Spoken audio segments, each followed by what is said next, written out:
गछ उपरे गोटे इम्पोर्टाट टॉपिक उपर आज कथा हेबा।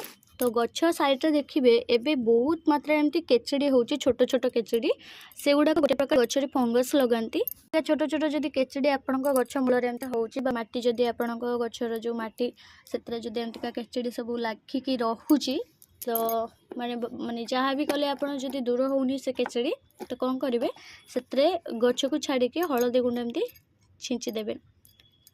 तो एुड़ाक हलदी गुंड गंधरे ना बाहर गुंडर तभी चार साइड बुले देदेवे। आ गछ मूलर भी छींची देवे ना गछ सब जाए से ही रही गछ मूल को देखिए एमती पकईदेवे।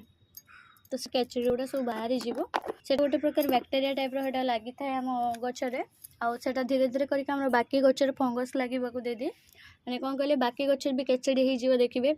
आउ कि गचर तो एमती कुंड टेकीदेवे देखिए कुंड तले भी एमती केचड़ी थाए।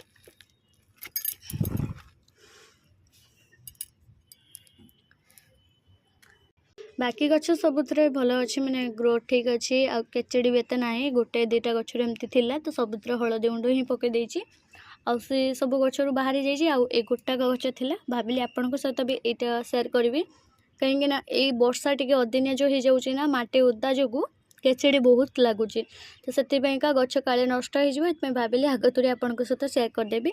तो एमती हलदी गुंड छिंचा दे दिंतु देखिए आपण मैंने सब देखी पारे केचड़ी सब बाहरी आसपटे सब ग्रो बैग चढ़ी पलि आस सब हलदी गुंड छिंचा देदेले सेटा सब बाहरी जाए।